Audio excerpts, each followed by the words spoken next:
The holy fire is bending with the wind, pointing towards this ancient temple's deity.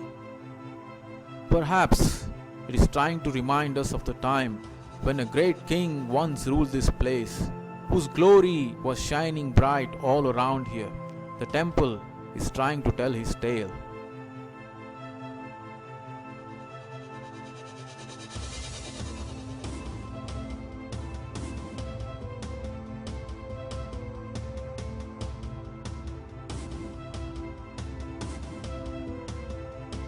This magnificent constructions where we stand, this engineering excellence, this artistic wonder is a testament of the patronage it received from one of the most famous Hoysala kings who came during their lineage. We are talking about Vishnuvardhana. Under his reign, the Hoysala lineage would reach its peak and they would defeat their arch enemies to establish supremacy and create a sovereign statehood.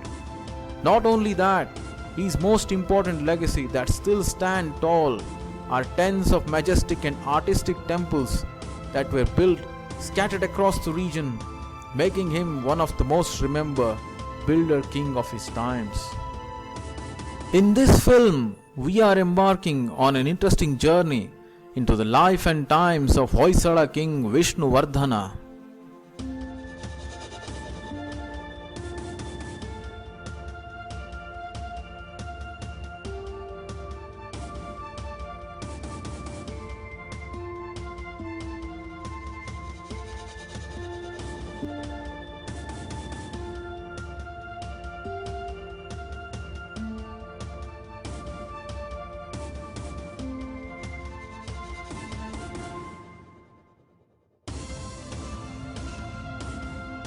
ಎಮ್ಮರಾಯನ ಚದುರಂಗವನ ಮಗುರ್ವಿಸೆ ನಡುಕಂಬಟ್ಟು ಕಮಲಿತ್ತು ಅರಿವನಂ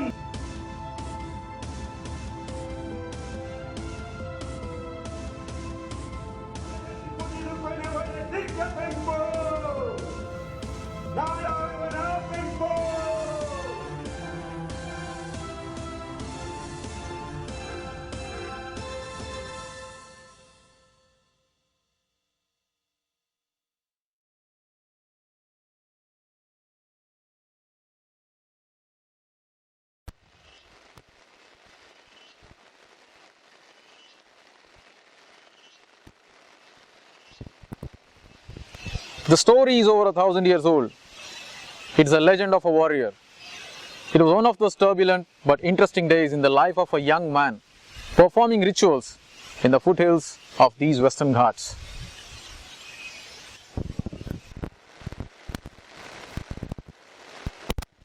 Suddenly, a ferocious man-eating tiger appeared on the scene.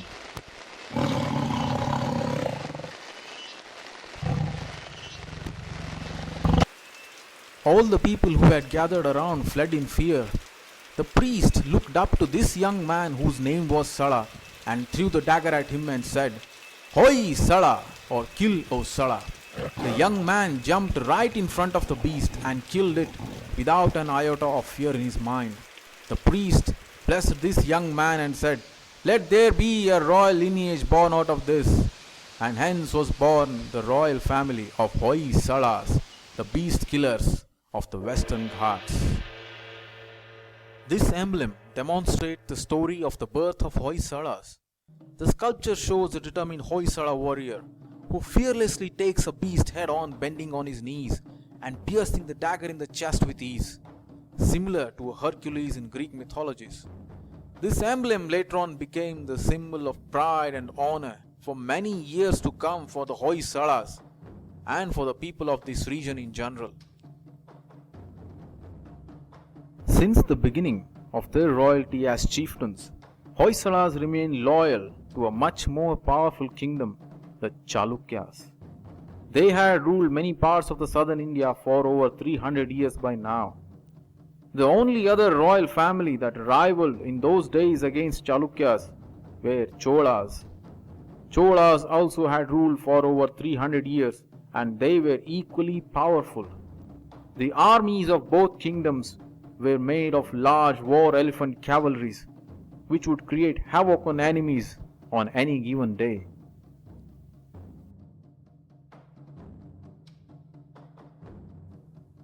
Both the Chalukyas and Cholas were at war constantly for the border regions and supremacy all the time. Their main difference? Pride, language, and culture.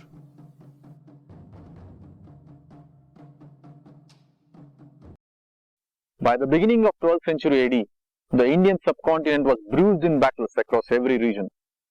Not just the economic or political shifts were happening across all the kingdoms. The religious aspects of the people too were changing rapidly, or being influenced by the invading armies.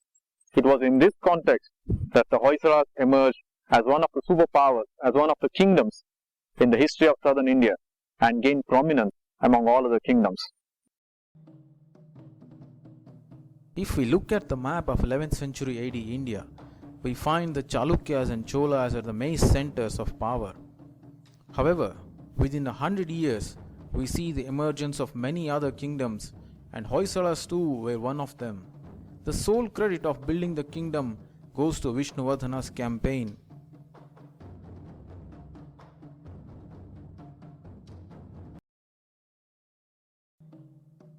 He was not born as an heir apparent to the throne.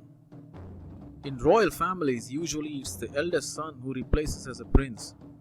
He had an elder brother named Belur, who was equally brave and ambitious. His brother remained loyal to Chalukyas as a feudatory lord, like his predecessors, and even fought many battles on their behalf against Cholas. Vishnuvardhana fought alongside his brother in these battles. It was his brother's unfortunate death due to a mysterious disease that made Vishnuvardhana in charge of the Hoysala royal family. Once Vishnuvardhana took over, he would continue to expand his control over the armies, and many generals would now join in the army ranks, who were proven warriors. His military power grew enormously.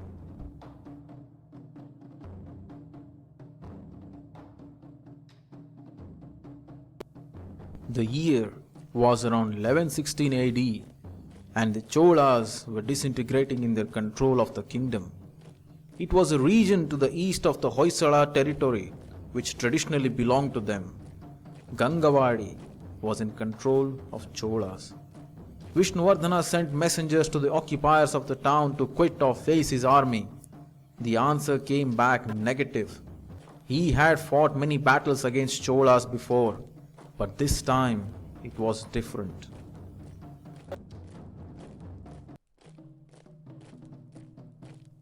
Vishnuvardhana would now attack with his powerful army over Gangavadi and engage in a fierce battle which he had never done before. This time the battle was not just for the sake of conflict or a dispute resolution over the border region, but this time it was for his own pride and his own showmanship of supremacy. The general showed an enormous newfound confidence, and his army's full throttle capability would be tested to the peak.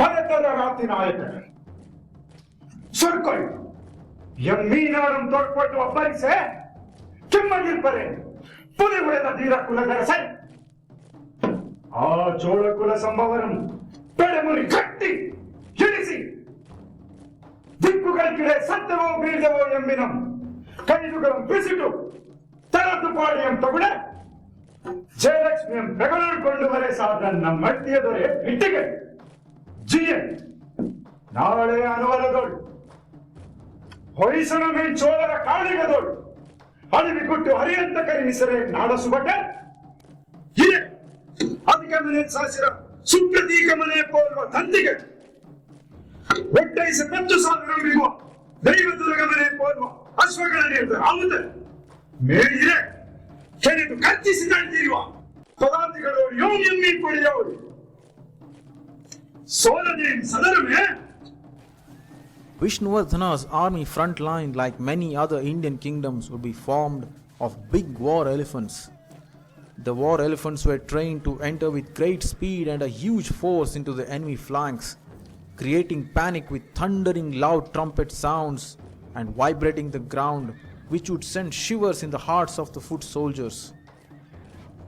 They also had cavalry horsemen in thousands ready to fight and sacrifice for their king. The archers too made a special contribution with showering arrows and killing enemy soldiers at a very long distance. Many of these army formations and weapons that were used in the war have been marvelously carved with glorious details on all the Hoysala temple walls.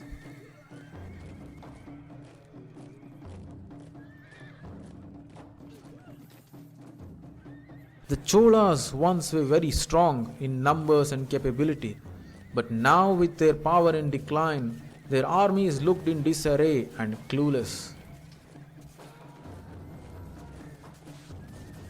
കാള സർപ്പനിതച്ചേ സുണ്ടിലികളോട് പടൽവട്ട് വിലമനയുവോൾ തോൾവലത കടുപ്രಕರಂ ಕಾರಣಮಾಗೆ ಬೆಮರ್ದರಿ ಸೇನೆ ಚವನುಡಂ ತೆಂಕಣನಾಡಂ ತಳರಿತನ ಅದೇ ನಗ್ಗದಮೋ ರಾಯನ ಪೆಂಪದೇನೋ ಜಿಯನ.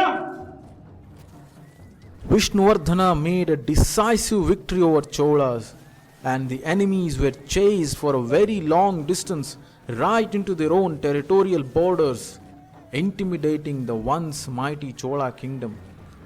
The killings of Chola soldiers is recorded in one of the stone inscriptions as a symbol of Vishnuvardhana's victory. So much so that the whole southern river of Kaveri was immersed in red color, with the bodies of Chola soldiers floating everywhere. The battle had caused huge losses to the enemies. ಎಮ್ಮ ರಾಯನ ಚದುರಂಗವನ ಮಗುರ್ವಿಸೆ ನಡುಕಂಬಟ್ಟು ಕಮಲಿತ್ತು ಅರಿವನಂ ತೀವ್ರ ಪಟ್ಟಿತು ಕಾವೇರಿ ಹರಿಸವಂಗಳಿಂದಲೇ ಏ ವಣ್ಣಿ ಪೆರದಂ ರಣೋಗ್ರ ಸಾಸಮಂ ಎರೆ ಎಂಗ ನಡ್ತಿಯ ಪುತ್ರನ ಬಲ್ಲಾಳ ದೇವರ ಅನುಜನ. This was a big moment and a big turning point in Vishnuvardhana's life and ambition. The battlefield victory with new generals like Gangaraja in place made a huge difference to his confidence and the mindset of his soldiers. Their intimidating tactics over enemies had worked. If he could defeat enemies stronger than his own, then he thought he deserved sovereignty and independence from his masters, the Chalukyas. A cry to build his own kingdom and legacy became a fast-growing demand from his generals and the people who loved him for his charisma. Hence began a quest to conquer his own masters of the north, the Chalukyas.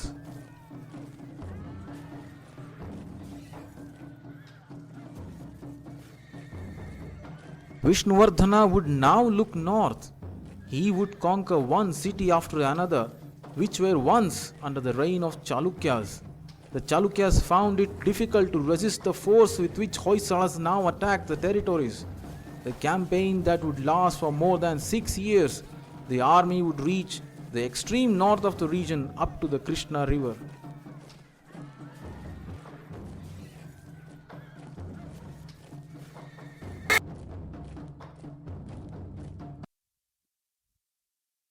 The battles would be fought from the hilly areas to the open fields.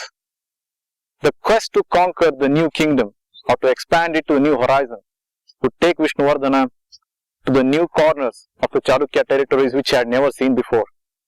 And conquering every city by city, he would reach the northern end of the Krishna river, the northern corner of his kingdom. It was at this juncture he decided to declare his independence and announced to Chalukyas that he no longer accepted them as their lords, and he would perform the ritual of sovereignty and declare himself an independent king. He would now be called Hoysaleshwara Vishnuvardhana, the royal king.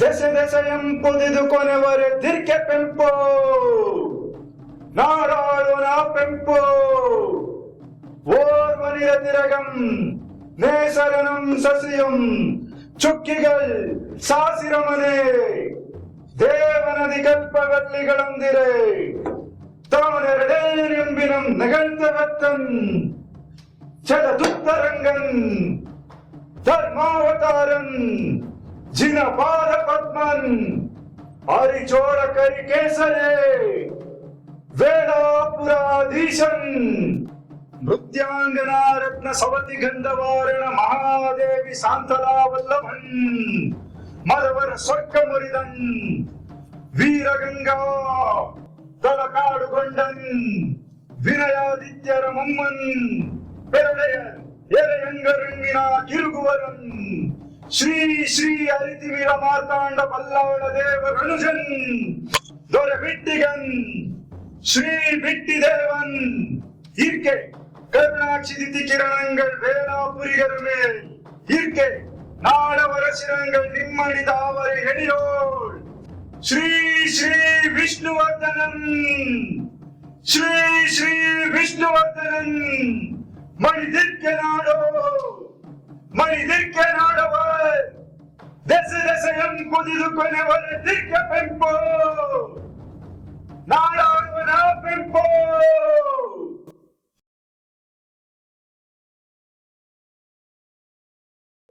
Religion has always played a pivotal role in policy making, culture and decisions of a king and the people of his kingdom, as we know from the ancient world. Traditionally, Hoysalas were Jains. They followed Jainism in their lifestyle. Jainism had existed in India even before Buddha arrived on the scene. And in this southern part of India, it was rampantly followed by many people. Even today, there are many pilgrimage places of Jainism. Jainism believes in complete peace, harmony, and non-violence with oneself and nature. The concept of self-sacrifice for the sake of humanity is the core of their practice. Respect of all living and non-living forms another core ethic. They worship their saints who have done the highest form of penance or self-realization like Buddha had achieved. This place, Shravanabelagala, is known for one of the biggest statues of Jainism in the world, depicting Bahubali, the biggest saint known for his sacrifice. This statue dates back to the times even before Hoysalas came into the historical purview of southern India. Considering the peaceful religious beliefs of Hoysalas, it is quite ironic and interesting that Hoysalas were fierce warriors known for bravery in the battlefield and could kill thousands of soldiers with skill and sharpness. The reason for this perhaps is due to the fact that this region has always witnessed turbulence and attacks from the neighboring kingdoms, compelling Jains to develop self-defense and show their valor rather than submit to the occupiers.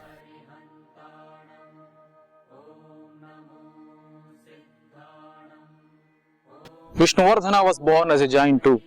He followed the same tradition like his ancestors before him. His real name was Bitti Deva by birth. His first queen Shantala was also a Jain. Like his predecessors before him, he also followed the same construction principle of renovating and building Jain temples and Jain basadis. And Shantala too participated in all these building and construction activities actively with the king.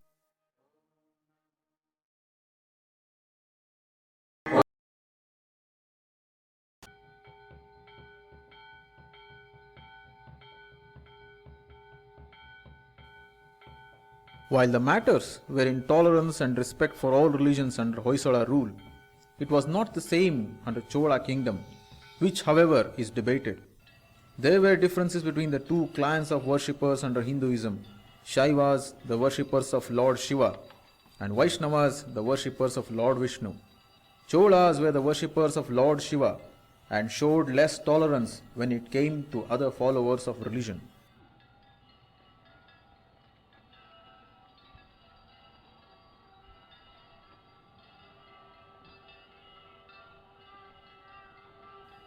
It was under these circumstances that a saint of Vaishnava principle would decide to abandon the Chola kingdom and migrate to Hoysala borders.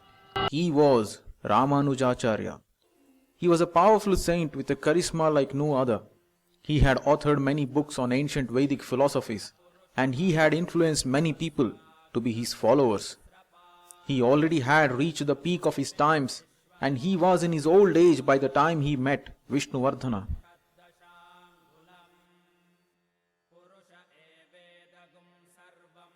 The influence of Saint Ramanujacharya on Vishnuvardhana was overwhelming.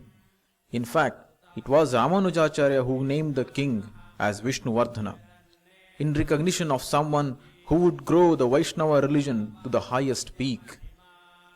Vishnuvardhana's conversion to Vaishnava religion from Jainism is debated, but legend has it that Ramanujacharya cured the royal princess, the daughter of Vishnuvardhana, of a critical illness using his mystic powers, hence making an impression in the mind of the king.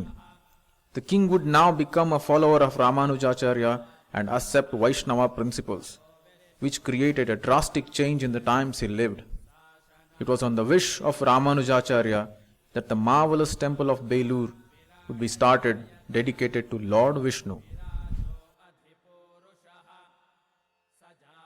ಮಹಾವಿಪ್ರರ್ ಯತಿರಾಜರ್ ದಯಂಗೆಯೇ ಅಳ್ಕರೆಂ ಒಲಿದು ವೈಷ್ಣವ ಮತಮಂ ಕೈಗೊಂಡನೆಮ್ಮೀದೊರೆ ಈ ಸುದಿನಗಳು ನಾಡವರ್ ಒಡಂಬಡಲಿಚ್ಛಿಸೆ ಕೈಗೊಳ್ಳುವುದು ತದ್ಧರ್ಮಮಂ ಇಲ್ಲ ಮನೆ ಎಮ್ಮ ಎಮ್ಮ ಧರ್ಮಮಂ ಪಾಲಿಸಿಕೊಂಡು ಹೋಗೆ ನಾಡಾಳುವನಿಂ ತೊಡರಾವುದೂ ಇಲ್ಲ ಸವಣರಿಗೆ ಬಿಟ್ಟ ದತ್ತಿಗಳೋಳು ಕುಂದೆಣಿಸದೆ ಯತಿರಾಜರೋಳು ಭಕ್ತಿ ಕಾರಣವಾಗಿ ಕೇಶವನಿಗೆ ಗುಡಿಯಂಗಟ್ಟಿಸೆ ವೇಳಾಪುರದೋಳು ತಕ್ಕುದಾದ ತಾಹಂ ತಡುವಲ್ ಸೊಲ್ಲಿದ ನಾಡ ಕಲ್ಲೋಜರಿಂಗಿ ದೊರೆ ಬಿಟ್ಟಿದೇವ Mahadevi ಸಾಂತಲೆಯ. Hence from now on, most of the temples would be built to worship Lord Vishnu and glorify Vaishnava principles. This would make a huge difference in the legacy of the builder king. He would now build tens of temples in his newly expanded kingdom to spread the principles of Ramanujacharya and Vaishnava philosophy. Hence today we remember him as a builder king of many temples, majority of which are Vishnu temples. The Jain temples would lose their primary preference, although they were treated with equality and they were never abandoned. When a king converts to a new religion, abandoning his traditional religion, it creates catalytic drastic changes in the society. People who respect their king tend to follow in his footsteps and convert to new religion. Hence, many people under Hoysala kingdom converted to Vaishnavism. However, there were interesting exceptions. His beloved Queen Shantala and his most trusted general Ganga Raja continued to be Jain all their life, and they kept renovating Jain temples and even built new ones. This shows the tolerance of the great king, that he let people follow their religion while he pursued his own. Under these social circumstances, the tolerance of the king holds the key. Vishnuvardhana has set a very high standard in history of religious tolerance. At the exact time when crusade warriors and Muslims were fighting it out in the Middle East in the name of religion and killing each other. One of the biggest consequences of the conquests of Vishnuvardhana was the migration of sculptors, artists and engineers from their former overlords, Chalukyas, to the newly built Hoysala kingdom. Many of these artists and engineers were matured experimenters and fine innovators of their times. They were now completely welcome to experiment further under Vishnuvardhana's reign. This would create a radical difference in the way temples were constructed in those times, and the style became unique to Hoysalas. To bring their experiments to reality, the artists and engineers found something interesting: the soft fluoride schist or soapstone, the metamorphic rock that would be easy to create higher level of precision, including fingernails of the statues. Even today, this stone is widely found across the formerly Hoysala region.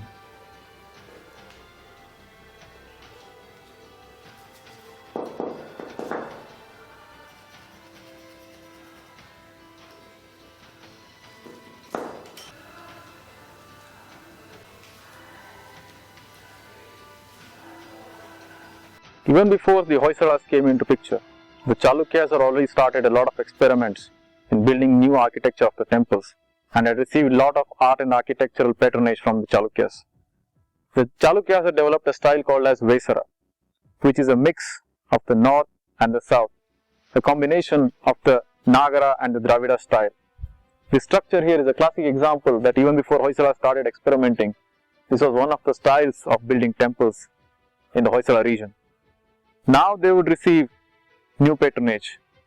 Under Vishnuvardhana, they would get new chances to experiment, innovate and find new resources to build new style of architecture. From an engineering point of view, the Hoysala temples are built in star-shaped structure. Each section of every side of the construction ends with a sharp edge creating a zigzag feeling. The design resembles a fractal geometrical based pattern. The main elements consist of mantapa or grand entrance, the vimana or tower, and the whole facade ornate with the finest artistic details that is a world-class example of a sculptor's imagination and finesse. There are definitive symmetries on either side of the central portion of the temple. The temple foundation is hoisted a few feet above the ground to create a unique circumambulating experience. The external facade, 9 to 10 feet high, runs along the stellate course of the plan. Its exuberant display of fluid art is remarkable. The fantastic amount of patient work that went into the carvings can be barely conceived from the simple fact that the multi-tier frieze along the basement extends 5 to 700 feet in length along the sensuosities of the stellate plan.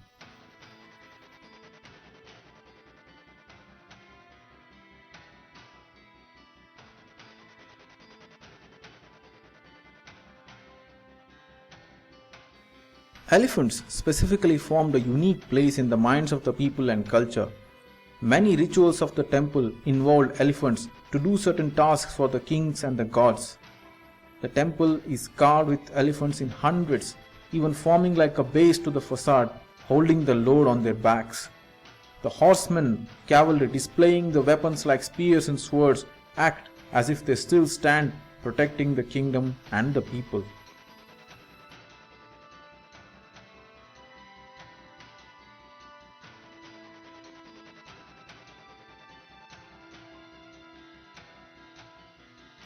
Since Vishnuvardhana was endorsing Vaishnavism, the walls also depict in complete majesty all the avatars of Lord Vishnu based on the mythological stories written in ancient Vedic texts.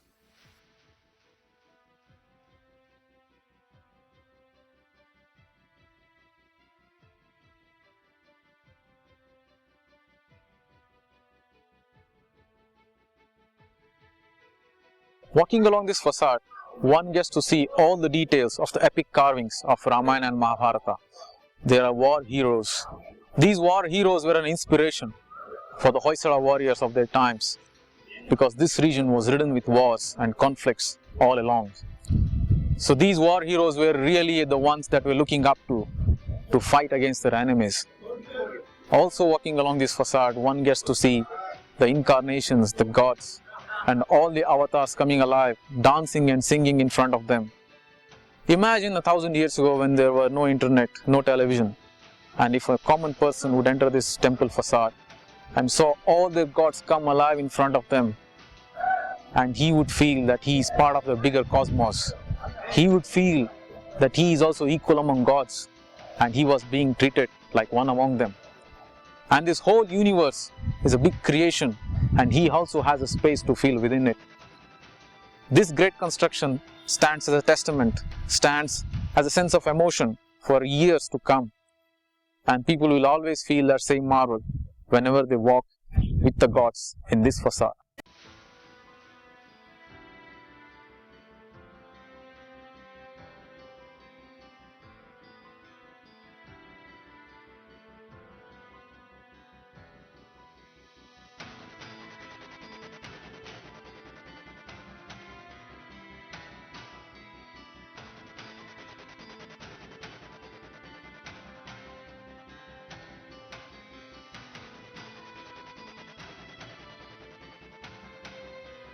And above all, the dancers are very important and the best of all contributions to the world by Hoysalas. The key reason being, Shantala, the queen of Vishnuvardhana herself, was a dancer, and she had set up an academy of dance where many students underwent training in classical form of dancing. The effect is apparent on the temple facade. There are tens of poses of dancing damsels which display to perfection their excellence and dedication. There were many dancers who worked with sculptors during the construction, giving model inspiration to create such a work of class. The poses are called mudras in Bharata Nritya Shastra, and each dancer carved here demonstrates a unique mudra, providing the details of the art they learned in the academy of Shantala in those days. This temple still stands as an inspiration, a model of school to many Indian classical dancers of contemporary times.